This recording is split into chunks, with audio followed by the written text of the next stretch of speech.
어머니가 평생 피땀 흘려 일군 이 식당을 하루아침에 저희랑 아무런 상의도 없이 전부 남 좋은 일에 쓰시겠다니 이게 지금 제정신으로 하실 소리세요? 아들의 목소리는 칼날 같았습니다. 걱정을 가장한 비수가 날아와 심장에 박히는 기분이었지요. 아내를 떠나보낸 지 겨우 일주일, 향냄새도 채 가시지 않은 집 안에서 저는 자식들의 심판대 위에 올라앉아 있었습니다. 밥상머리에 둘러앉았지만 누구 하나 숟가락 들 생각은 없어 보이더군요. 녀석들의 눈에는 저에 대한 염려가 아닌 유산을 눈앞에서 놓치게 된 조급함과 당혹감만이 가득했습니다. 아버지, 오빠 말이 너무 직설적이라 죄송해요. 근데 저희도 너무 황당해서 그래요. 갑자기 왜 그러시는 거예요? 어머니가 하시고 충격이 크신 건 알겠는데, 그래도 이건 아니잖아요. 혹시 어디 편찮으세요? 저희가 걱정이 돼서 그래요. 병원이라도. 딸의 말은 아들보다 부드러웠지만 그 안에 담긴 뜻은 더욱 잔인했습니다. 그건 아비의 정신 상태를 대놓고 의심하는 말이었지요. 이른둘의 늙은이가 아내를 잃은 슬픔에 판단력이 흐려졌거나 혹은 더 나아가 치매라도 온 게 아니냐는 겁니다. 저는 그저 묵묵히 자식들의 얼굴을 번갈아 쳐다봤습니다. 핏덩이였던 녀석들을 제 등골 빼먹여가며 키웠는데 이제는 다 커서 제 재산은 물론이고 정신까지 제멋대로 재단하려 들고 있더군요. 병원? 병원은 무슨? 두연아, 너는 말을 왜 그렇게 돌려서 해? 아버지, 솔직히 말씀드릴게요. 저희는 아버지가 지금 큰 충격에 정상적인 판단을 못하고 계신 것 같아요. 그게 아니면 어떻게 어머니 재산을 한 푼도 안 남기고 기부한다는 말씀을 하세요? 어머니 재산이라는 말에 속에서 울컥 화가 치밀었지만 저는 입술을 깨물고 참았습니다. 이놈아, 내 어미 재산? 그럼 이 애비가 평생 놀고 먹었단 말이냐? 이 식당 건물 애초에 내 땅 위에 올린 거야. 내 어미랑 내가 맨주먹으로 시작해서 여기까지 온 우리 인생 전부다. 제 차분한 대꾸에 아들은 당황한 듯 하더니 이내 기다렸다는 듯이 받아쳤습니다. 그러니까요. 두 분의 인생 전부인 걸 왜 하루아침에 날리시냐는 말이에요.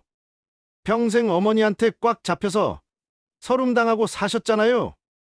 이제라도 아버지 인생 사셔야죠. 왜 돌아가신 어머니 뜻을 따르려고 하세요?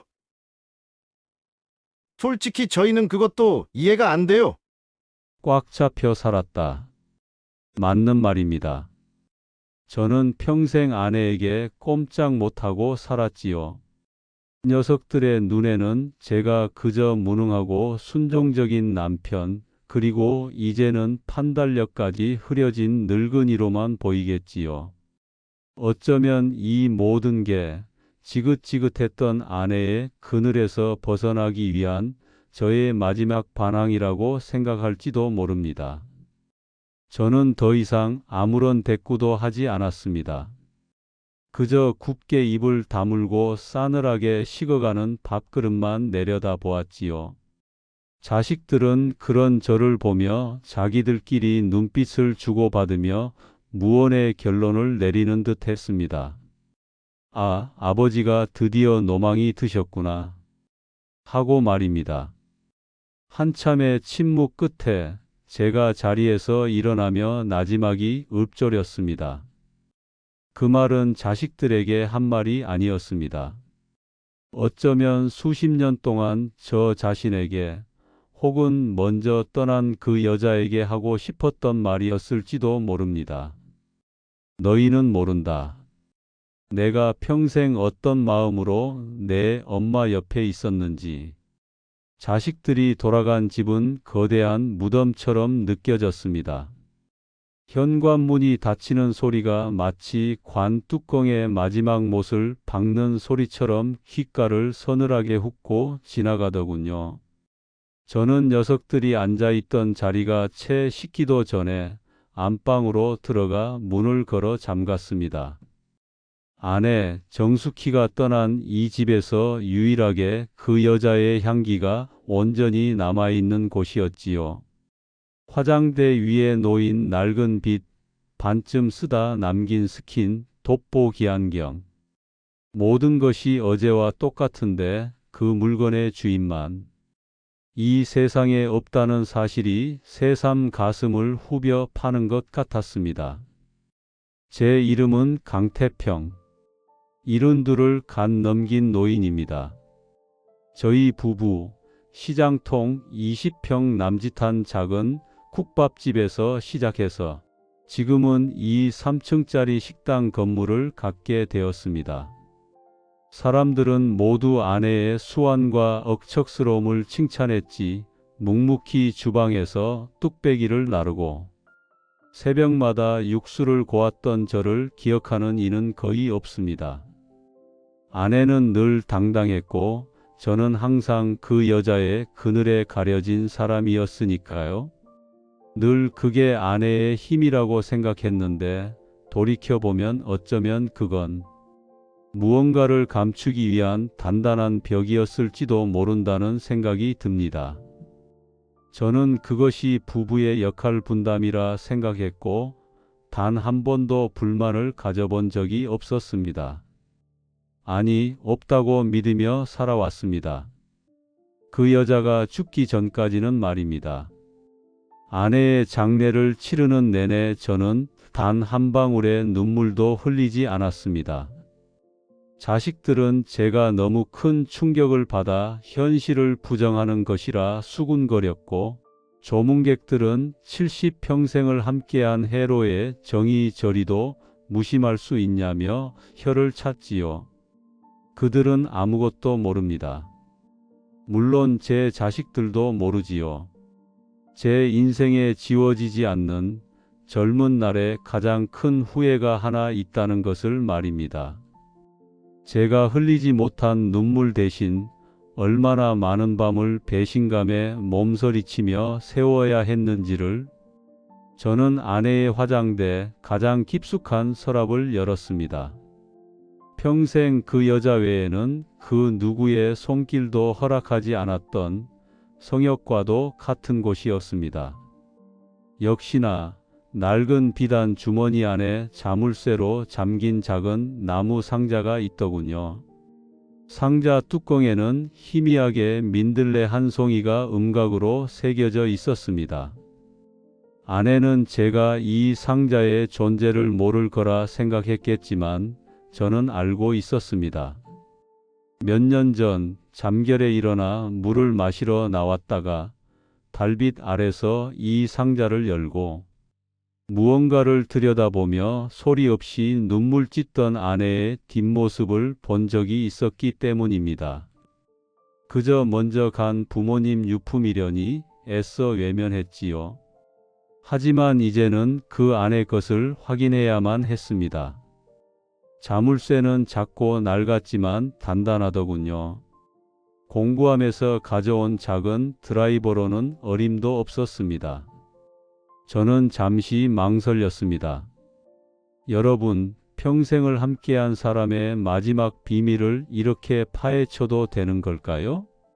하지만 배신감은 죄책감보다 강했습니다. 저는 결국 작은 망치와 정을 가져와 덜덜 떨리는 손으로 자물쇠의 이음새를 내리쳤습니다. 둔탁한 파열음과 함께 상자는 마치 마지막 숨을 토해내듯 열렸습니다. 오래된 종이 냄새가 코를 찔렀습니다. 그 안에는 낡은 통장 하나와 손때 묻은 작은 수첩, 그리고 빛바랜 사진 한 장이 들어 있었습니다. 제 심장이 철렁 내려앉더군요. 사진 속에는 앳된 얼굴의 아내와 제가 모르는 한 사내가 다정하게 어깨를 기댄 채 웃고 있었습니다. 그 시절엔 귀했을 법한 양복을 멋지게 차려입은 반듯한 미남이었습니다. 그리고 통장. 예금 주는 민들레 후원회라는 아마도 단체명으로 보이더군요. 거래 시작일이 1978년 말이었습니다. 저와 결혼을 약속했던 바로 그해 겨울이었지요. 그때부터 바로 지난달까지 매달 빠짐없이 꼭 같은 날짜에 돈이 송금되고 있었습니다. 민들레라. 아까 상자 뚜껑에서 본 그 그림이었지만 지금 그건 중요하지 않았지요. 문제는 함께 들어있던 작은 수첩이었습니다. 안에 꼼꼼한 글씨체로 날짜와 송금액이 기록된 장부였습니다. 그리고 매번 송금액 옆에는 흐릿하지만 분명한 글씨로 이렇게 적혀 있었습니다. 나의 첫사랑 서준의 꿈을 위해. 순간 눈앞이 캄캄해졌습니다. 서준. 사진 속의 그 남자 이름이겠지요. 평생을 저와 자식들을 위해 악착같이 돈을 모으던 아내였습니다. 달아빠진 행주 하나도 버리지 못하고 자식들 용돈 한번 시원하게 줘본 적 없던 사람이었습니다. 그런데 그 돈으로 반평생을 다른 사내의 꿈을 위해 여러분, 이게 말이 된다고 생각하십니까? 저는 기만당하고 있었던 겁니다. 그날 밤 저는 한숨도 자지 못했습니다. 배신감은 독처럼 온몸에 퍼져 우리가 함께한 모든 기억을 더럽히는 것 같았습니다. 이 모든 것이 기만이었고 제 인생은 통째로 부정당한 것이나 다름없었습니다. 복수해야 한다고 내가 평생을 바쳐 지키려 했던 그 비밀스러운 사랑, 내가 산산조각 내주겠다고 다짐했습니다. 내가 그토록 애틋하게 돈을 붙였던 그 남자에게 단 한 푼도 돌아가지 못하게, 너와 나의 피와 땀이 깃든 이 모든 것을 너의 흔적조차 남지 않도록 내가 전부 세상에 흩뿌려 버릴 테다. 그렇게 결심했지요. 수첩의 마지막 장에는 이런 메모가 적혀 있었습니다. 수유동 고갯길 파란 지붕. 그곳이 바로 내 첫사랑의 보금자리겠거니 생각했습니다. 저는 낡은 통장과 수첩, 사진을 다시 나무 상자에 넣고 서랍 깊숙이 밀어 넣었습니다. 이것은 제 분노의 증거이자 제 결심을 위한 마지막 불씨가 될 것이었습니다. 복수심은 뜨거운 불과 같아서 가만히 앉아만 있어도 온몸의 진액을 말려버리는 것 같았습니다. 며칠 동안 저는 식당 문도 닫아건 채 멍하니 아내의 유품만 뒤적였습니다. 수첩에 적힌 나의 첫사랑 서준의 꿈을 위해라는 글씨는 독이 든 가시가 되어 제 뇌리에 깊숙이 박혔습니다. 밤에는 잠을 이루지 못했고 낮에는 술로 버텼습니다. 이 분노와 배신감을 어딘가에 쏟아내지 않으면 미쳐버릴 것 같았습니다. 저는 평생 입을 일이 없을 것 같던 가장 좋은 양복을 꺼내 입었습니다. 초라하게 보이고 싶지 않았습니다. 배신당한 남편일지언정 구차한 늙은이로 보이고 싶지는 않았으니까요. 저는 아내의 수첩과 통장을 품에 품었습니다. 제 복수의 시작점이자 종착지가 될 물건들이었습니다. 며칠을 끙끙 앓다 마음을 정한 뒤 저는 곧장 택시를 잡아 탔습니다. 기사에게 수유동 고갯길이라고만 말했는데도 늙은 기사는 익숙하다는 듯 고개를 끄덕이더군요. 머릿속은 온갖 상상으로 들끓었습니다. 파란 지붕 아래 그 사진 속의 반듯한 사내가 아내의 돈으로 이룬 행복한 가정을 꾸리고 있겠지. 어쩌면 그 역시 이제는 백발이 성성한 노인이 되어 창가에 앉아 아내를 그리워하고 있을지도 모른다고 상상했습니다. 그 자의 얼굴에 대고 소리쳐 줄 참이었습니다. 당신의 그 행복은 내 아내의 배신과 내 고통 위에서 세워진 것이라고 말입니다. 택시는 금세 수유동에 접어들었습니다. 개발의 바람이 비껴간 듯 동네는 수십 년 전의 풍경을 고스란히 간직하고 있더군요. 그리고 얼마 지나지 않아 제 눈에 낡았지만 정갈하게 칠이 된 파란색 지붕이 보였습니다. 심장이 미친 듯이 뛰었습니다. 저기구나. 택시를 세우고 비틀거리는 걸음으로 그곳을 향해 걸어갔습니다. 담벼락은 낡았지만 깨끗했고 대문은 칠이 벗겨지지 않은 파란색 철문이었습니다. 저는 문을 조심스럽게 밀어 열었습니다.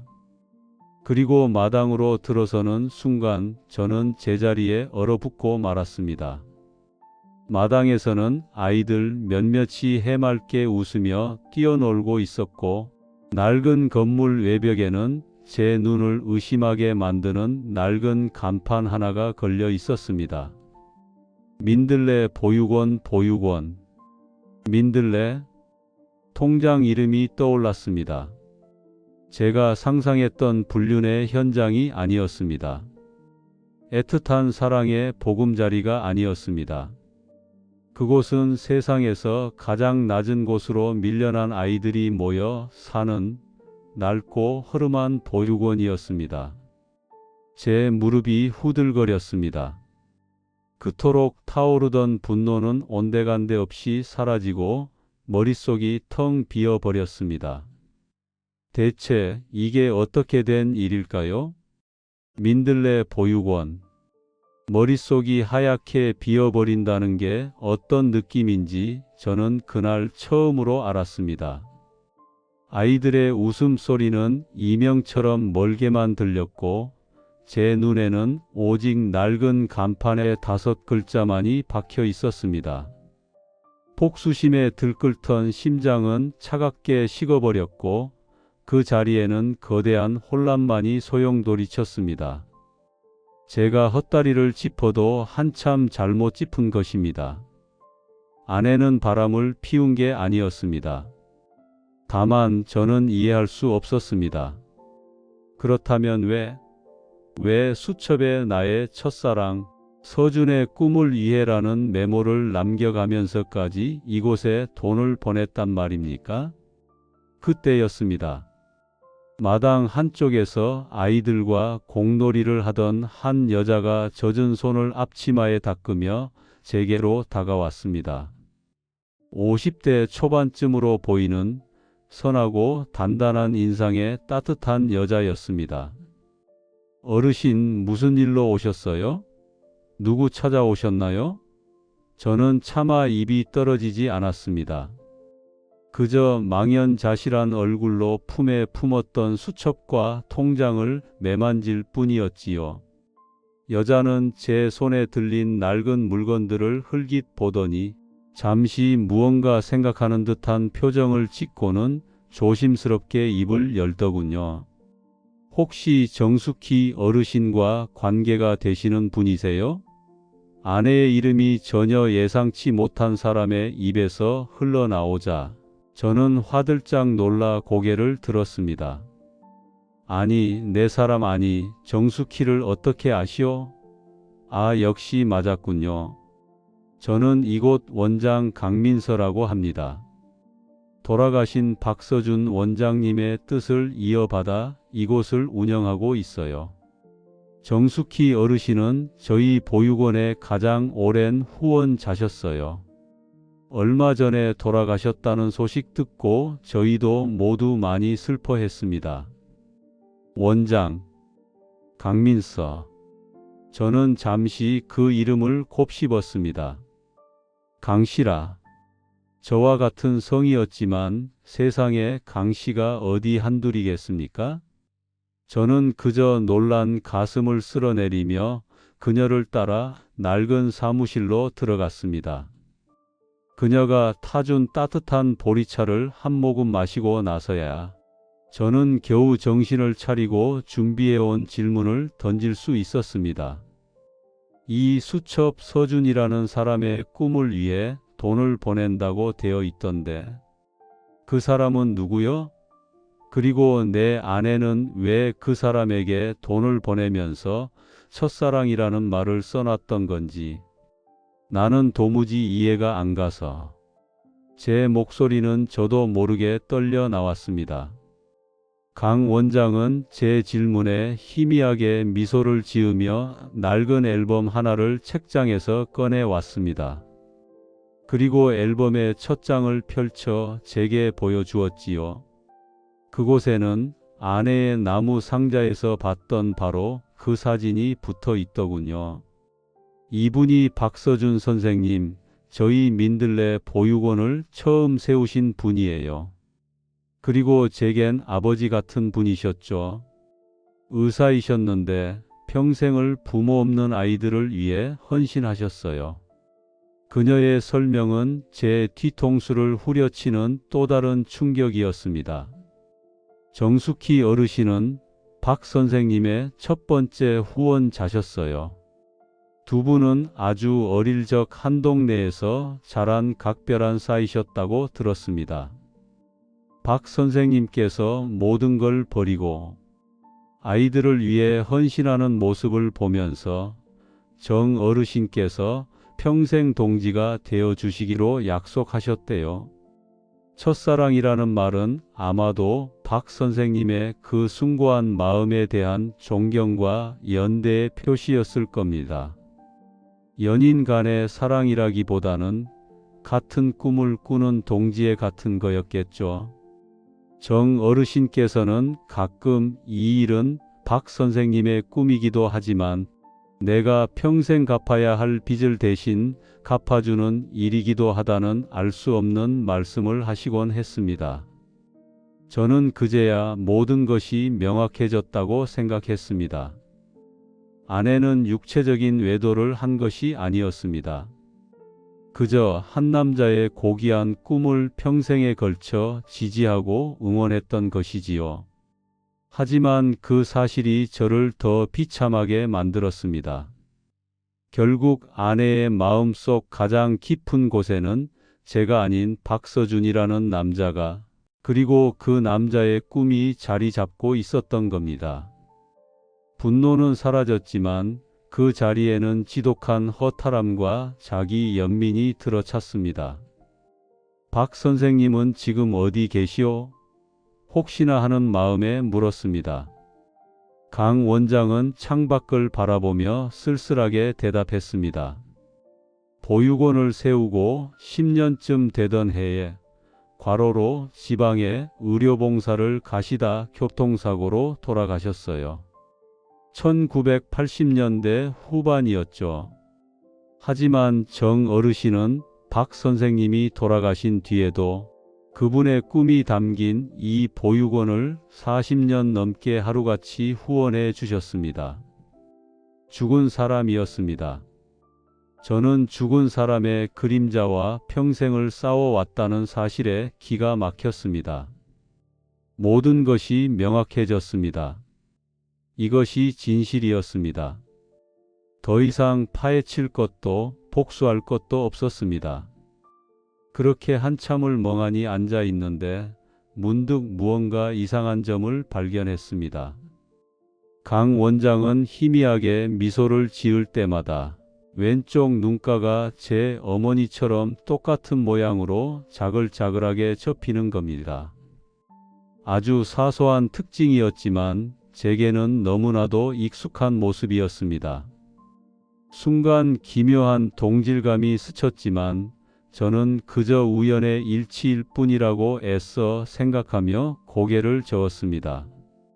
저는 감사 인사를 하는 둥 마는 둥 하고는 보육원을 나섰습니다. 그토록 증오하던 여자를 어쩌면 나는 그토록 이해하고 싶어 했다는 사실을 그때 처음 깨달았습니다. 이제 모든 진실을 알았다고 거짓된 안도감에 휩싸인 채로 말입니다. 보육원을 나선 제 걸음은 천근만근 무거웠습니다. 복수심이 사라진 자리에는 지독한 허무함만이 남았습니다. 이제 와서 제가 할 수 있는 것은 아무것도 없었습니다. 식당을 기부하겠다는 제 결심마저 결국 아내의 큰 뜻을 뒤늦게나마 따르는 모양새가 되어버렸으니 이 얼마나 우스운 꼴입니까? 집으로 돌아오는 내내, 그리고 텅 빈 집에서 뜬 눈으로 밤을 새우는 동안에도 이상하게 머릿속을 떠나지 않는 장면이 있었습니다. 바로 강민서 원장이 웃을 때마다 접히던 그 눈가의 주름이었습니다. 그저 스치듯 본 사소한 특징일 뿐인데 마치 영화의 한 장면처럼 몇 번이고 반복해서 재생되더군요. 그건 단순히 비슷한 수준이 아니었습니다.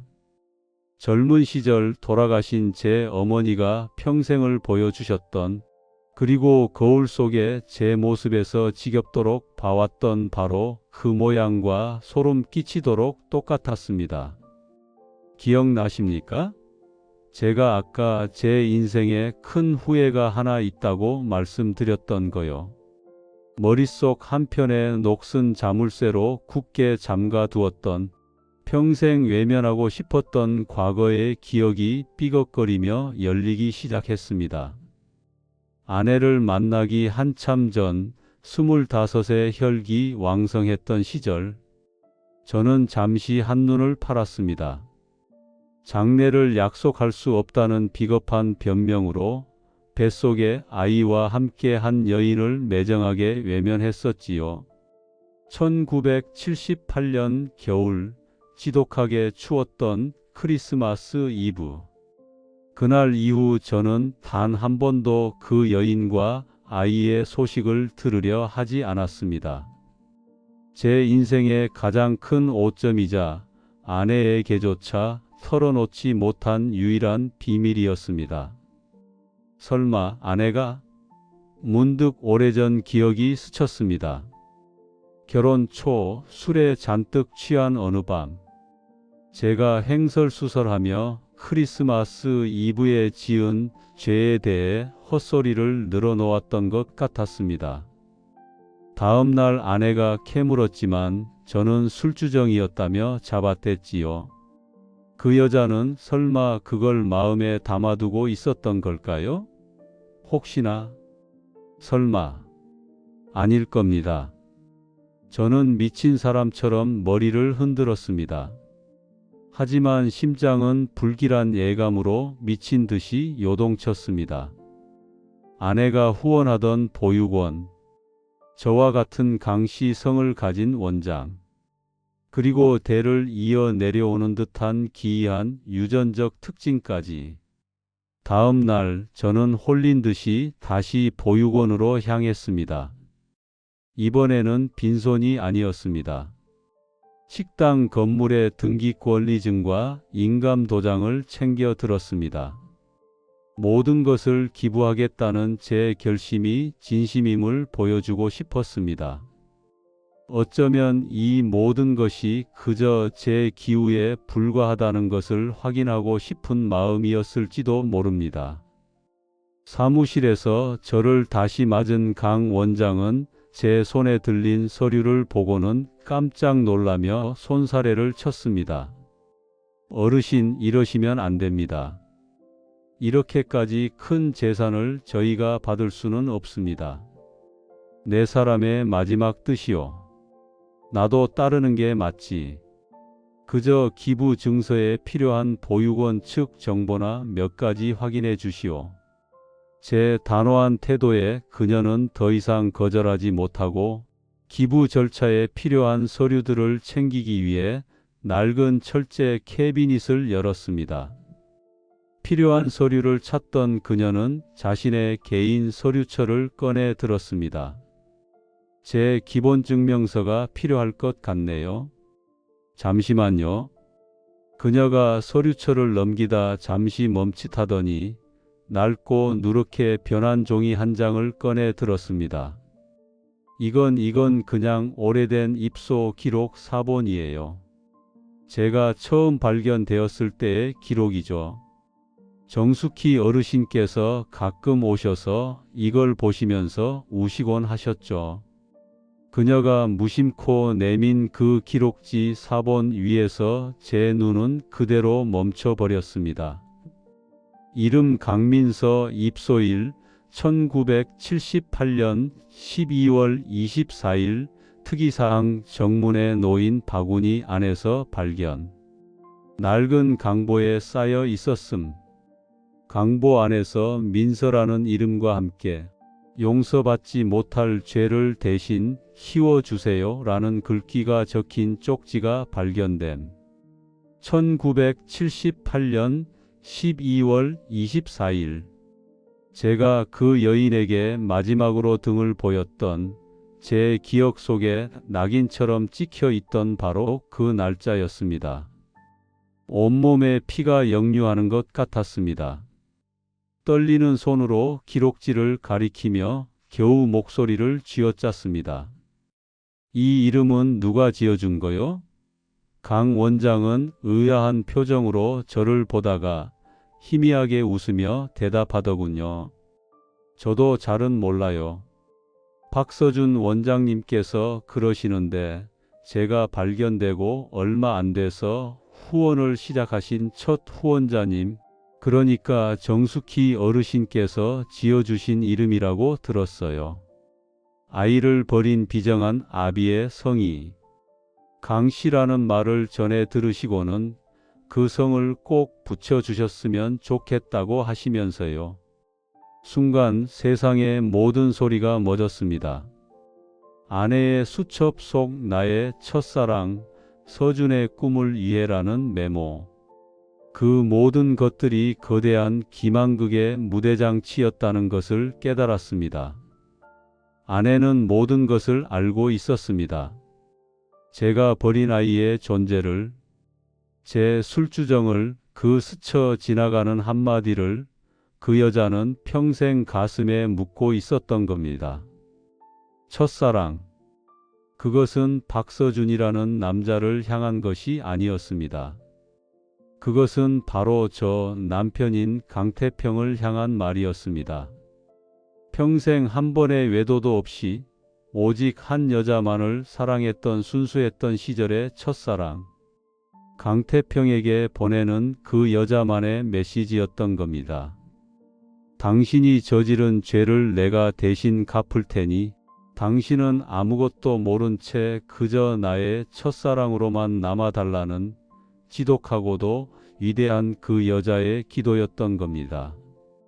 아내가 평생을 바쳐 지킨 것은 죽은 남자의 꿈이 아니었습니다.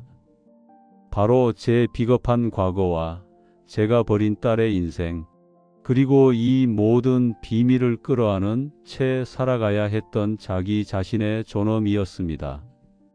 저는 아내에게 복수하려 했던 것이 아니라 아내가 평생을 바쳐 지켜온 성역을 제 손으로 부수려 했던 것입니다. 다리가 풀려 그대로 바닥에 주저앉았습니다. 눈앞이 캄캄해졌고 70평생 단 한 번도 소리내어 울어본 적 없던 제 입에서 짐승 같은 울음이 터져 나왔습니다.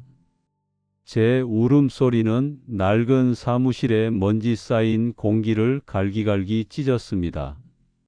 70평생을 단단한 껍질 속에 가두고 살아온 감정들이 한꺼번에 터져 나오자 제 몸은 스스로를 주체하지 못하고 어린 아이처럼 오그라들었습니다.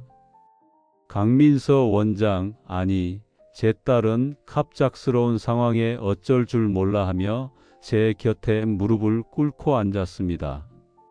그녀의 당황한 손길이 제 등을 어설프게 토닥였습니다. 어르신, 왜 그러세요? 기운 차리세요. 제가 뭐 잘못 말씀드린 거라도 있나요? 그녀의 목소리에는 진심 어린 걱정이 담겨 있었습니다. 그 순수한 염려가 비수가 되어 제 양심을 헤집더군요.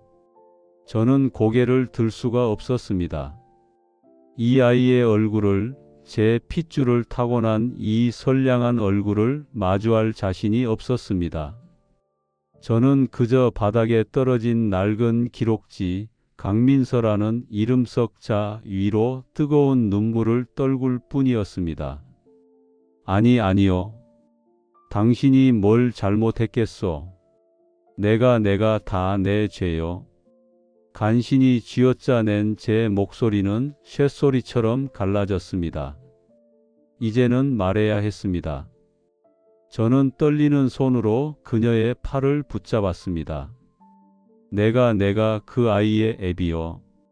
당신을 버린 그 비겁한 놈이 바로 나란 말이요. 순간 사무실의 모든 공기가 얼어붙었습니다. 그녀의 눈이 믿을 수 없다는 듯 크게 뜨였습니다. 제 등을 토닥이던 그녀의 손이 허공에서 돌처럼 굳었습니다. 그녀의 얼굴에서 따뜻한 온기가 사라지고 그 자리에 차가운 경계심과 깊은 혼란이 뒤섞인 표정이 떠올랐습니다.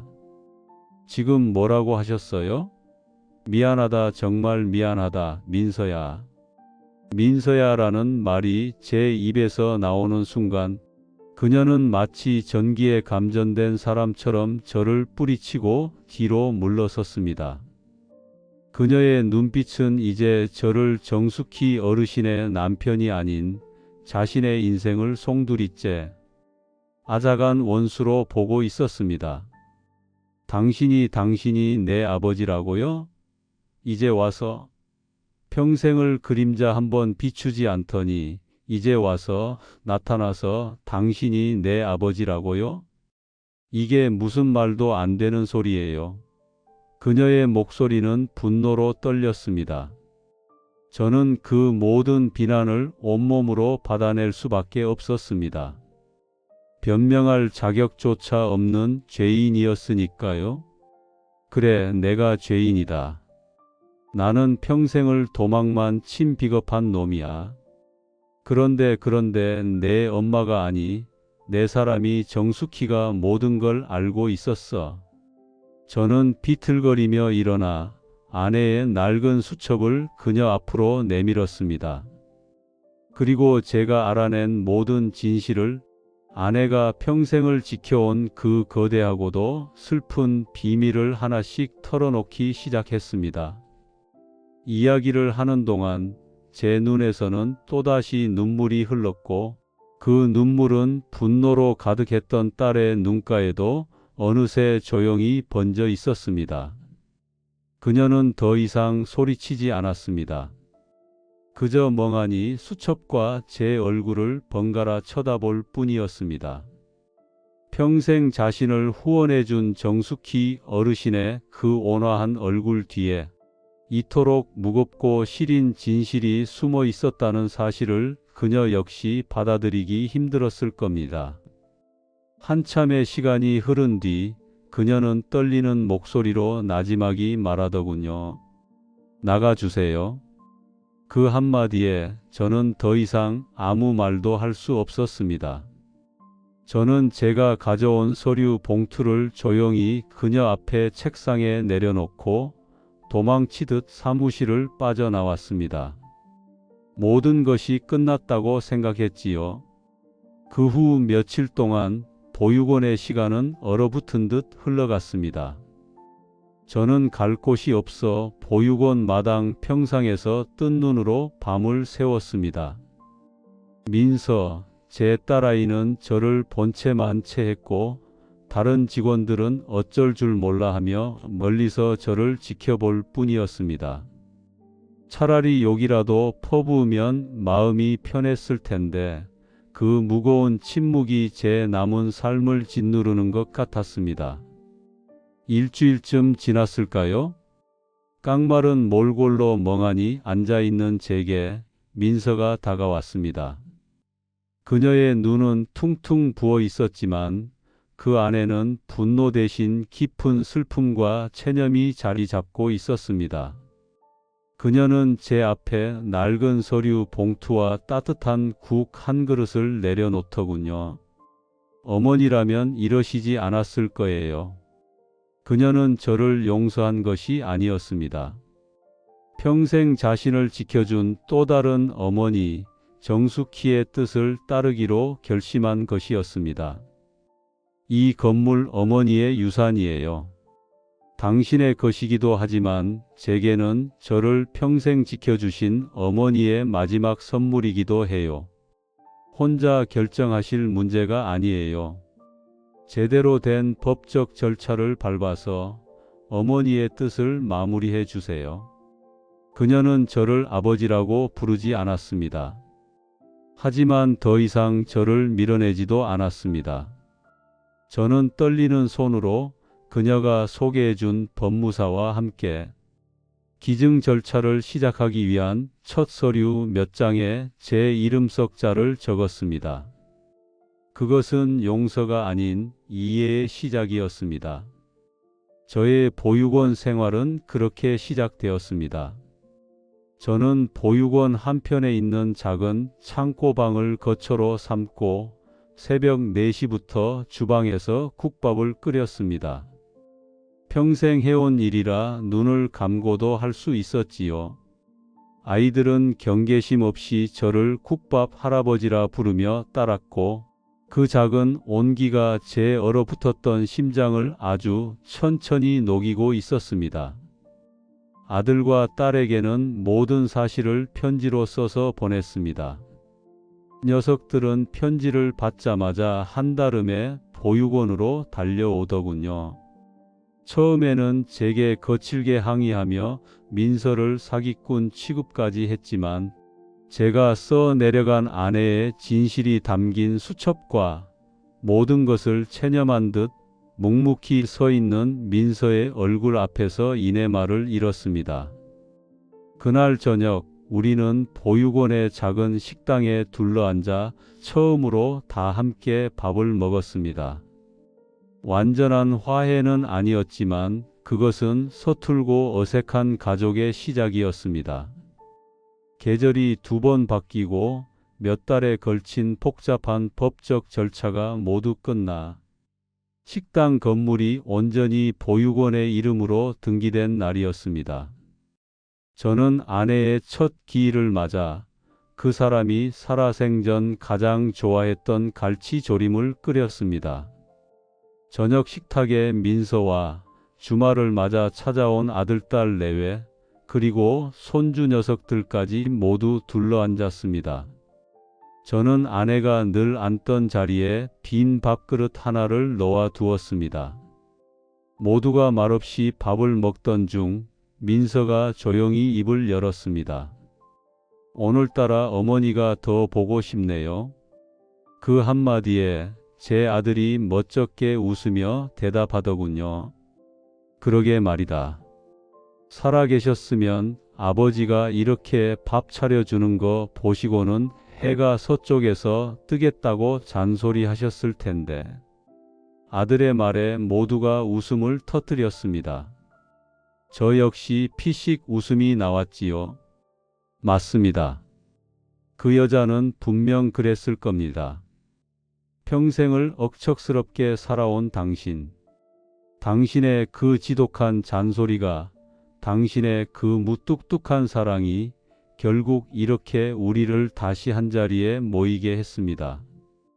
저는 제 앞에 놓인 아내의 빈 그릇을 가만히 들여다보았습니다. 예전에는 그 빈 그릇에서 아내의 부재와 저의 외로움을 보았지만 이제는 다릅니다. 그 그릇은 비어 있는 것이 아니었습니다. 그 안에는 남편의 죄를 끌어안은 아내의 용서가, 버려진 아이를 향한 애틋한 모성애가, 그리고 뿔뿔이 흩어질 뻔했던 한 가족을 향한 마지막 사랑이 가득 담겨 있었습니다. 아내는 죽어서도 제 인생의 가장 완벽한 반전을 선물해 주었습니다. 저는 이제 더 이상 과거에 얽매이지 않습니다. 아내가 남긴 이 따뜻한 세상에서 좋은 사람, 그리고 조금은 덜 부끄러운 아버지로 남은 생을 살아갈 겁니다. 모든 인생에는 누구도 예상치 못한 반전이 숨어 있기 마련입니다. 여러분의 인생 속 결정적인 순간은 언제였나요? 인생집의 다음 이야기를 구독과 좋아요로 함께 열어주세요.